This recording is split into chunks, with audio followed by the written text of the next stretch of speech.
siya po yung tumayo na rin pong magulang sa akin eh. Kasi si nanay po yung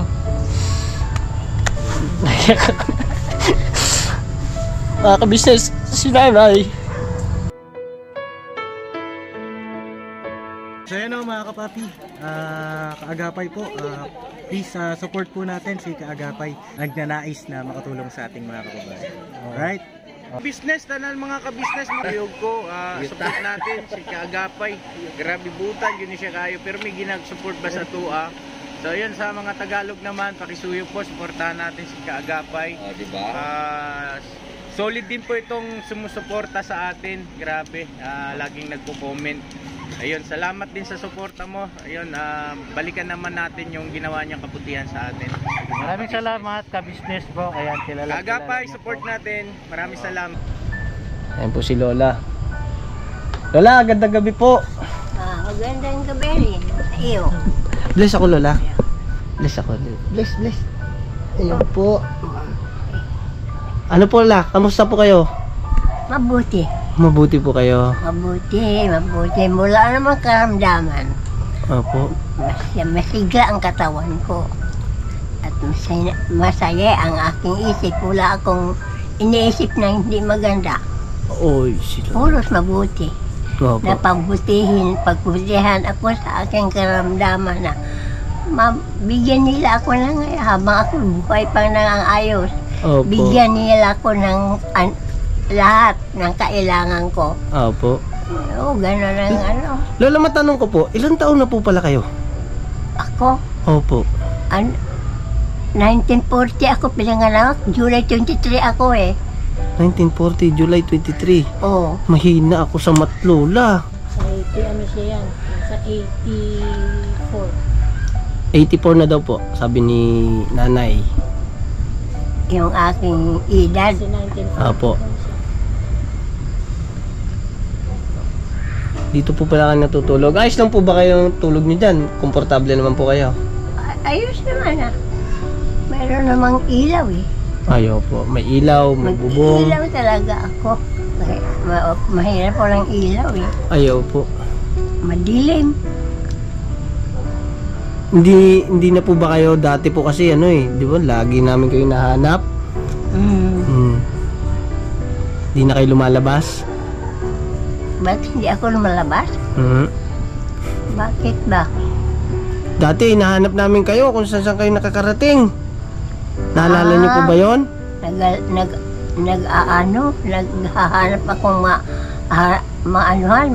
maabutan. Ang pangit yun. Kung saan kayo nagpupunta ng nakaraan na, ayun yung mga dati ah. Huwag na yung ganun. Sana huwag yung ganun. Ang isipin yung ating naramdaman ay mabuti. Wala tayong naramdaman na masamang katawan. Kailangan mabuti lagi. Ayun po. Opo. Tama po kayo, Tulungan Lola. tayo ng Panginoon na mabuti. Opo. Ang Panginoon na nakakaalam eh. Opo, tama po kayo dyan. Siya ang ano eh. Ngayon po ba, Nay, ano po ba ang unang pangangailangan ni Lola? Yung birth certificate niya talaga. Birth certificate.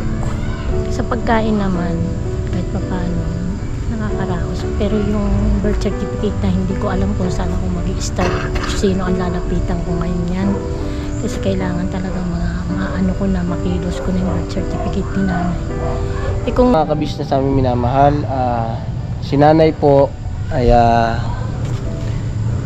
pinoproblema po niya yung sa pag ano ng PSA, yung lalakarin daw para doon po kay Lola. Mga ka-business, pakitulungan nyo nga po ako, at ako'y wala po kasi akong ideya kung paano ang gagawin din. Comment po kayo na paano ang step para makakuha ng PSA si Lola. Sa ganung paraan siguro patulungan natin sila. Nahihirapan ako eh. mahirap Si nanay, siya po yung tumayo na rin pong magulang sa akin eh. Kasi si nanay po yung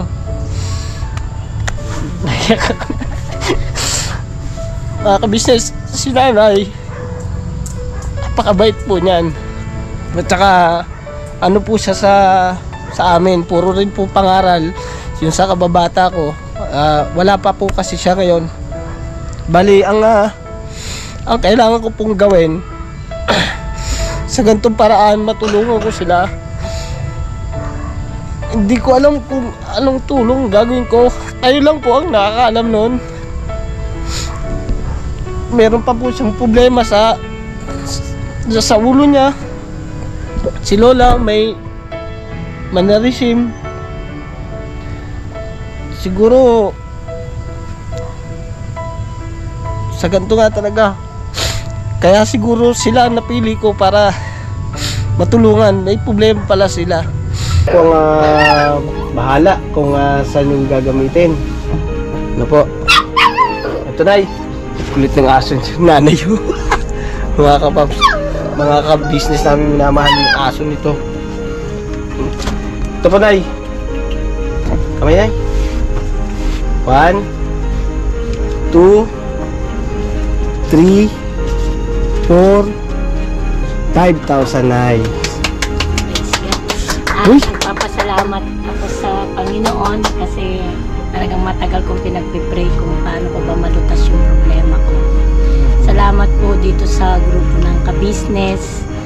Una sa Panginoon, pangalawa na marami pa kayong matulungan na tao. Magandang gabi mga kaagapay, mga ka-business, mga kapapi. Ayan, muli na naman tayong gagawa ng komento o reaction po sa ginawang entry po ni Bornok. Ayan, 'di ba? So, unahin natin yung komento natin doon sa ano ba yung masasabi natin doon sa tinulungan niya. Karapat dapat ba o ano? So, yun nga, para po sa kaalaman din ng lahat, hindi po yan yung whole video. Panoorin nyo po yung whole video sa channel po ni Ka-Business Official para po mas maintindihan nyo po yung kwento. Pero, yun nga, bigyan ko kayo ng parang short ideas or summary sa kwento nila or problema nila. So, kay naman, kaya po sila yung napili ni Kuya Bornok na tulungan kasi yung sinanay pala, yung anak niya ay kababata ni Bornok, which is minsan daw yung anak niya na si Christopher ay tinulungan si Bornok nung nangangailangan, di ba? So tapos yung lola naman ni nanay ay matanda na, nasa 84 na yung edad. Then naging mannerism na po niya yung nandudura, di ba? So mahirap din po 'yan kasi siyempre ganyan talaga yung mga tao pag tumatanda na may mga may mga ginagawa sila na parang gumabalik sila sa pagkabata, di ba? So pero wala namang pong problema sa sakit yung lola. Pero si nanay, ang problema niya, yung ulo niya, makikita naman sa video, na may bukol pala na papaoperahan daw, di ba? So, kaya napaiyak po si Bornok kasi nga, parang ngayon lang niya nalaman yung sakit ni nanay, yung nanay ni Christopher. So, kaya po siya, medyo nasaktan, napaiyak nga siya kasi nga nalaman niya na may bukol pala yung nanay ni Christopher. Ang sabi nga din ni Bornok, akong baga parang naging nanay niya rin po yun kasi siya yung siguro nung mga bata pa sila pinapayuhan daw sila ni nanay. So nakakatuwa kasi kumbaga sa naisip na yan ni Bornok, matutuwa ka talaga kasi nga kumbaga sabi nga nila na yung mga taong marunong lumingon sa pinanggalingan, no, di ba? So doon pa lang malalaman mo talaga na si Bornok din ay marunong kumbaga lumingon sa kanyang pinanggalingan or marunong magbayad din ng tulong sa tumulong sa kanya. So nakakatuwa, no? Sayang nga lang kasi hindi sila nag-abot ng kanyang kababata. So para sa akin, deserving naman tulungan sila nanay. And yung ano lang naman, yung problema ni nanay, yung magkaroon daw ng registration yung birth certificate or magkaroon ng birth certificate yung si Lola.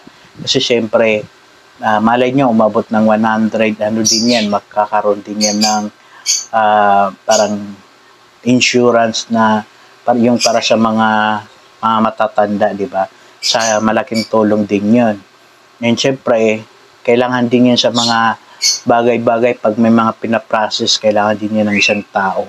So, nagkakaproblema si nanay kasi nga, si nanay pala, yung lola niya, yung si Lola, pinanganak daw yun sa Negros, which is hindi daw, siyempre, namumroblema si nanay kung pupunta siya ng Negros, doon niya process, kaso hindi rin niya kabisado yung mga ano doon kasi nga hindi siya, kumbaga hindi siya lumaki doon.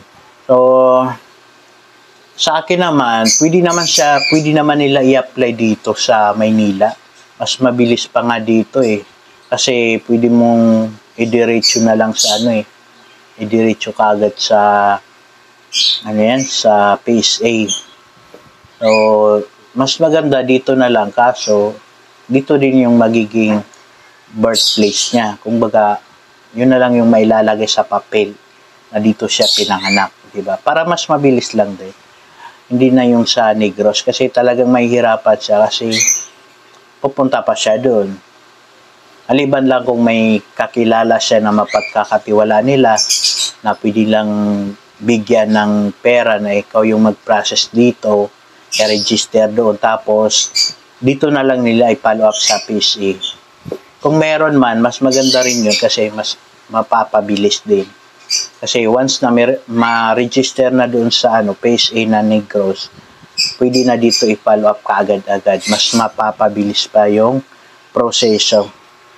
So, yun po ang ko lang po doon. Sa naman po sa pagko-content ni Kuya Bornok, yung masasabi ko, para sa akin parang hindi baguhan si Kuya Bornok.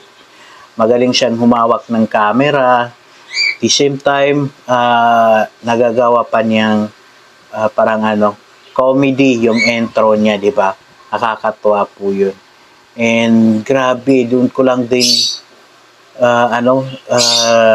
yung sabi nga talaga nila na kapag yung mahilig mag-joke, palatawa, sila yung parang mas mabilis umiyak, di ba?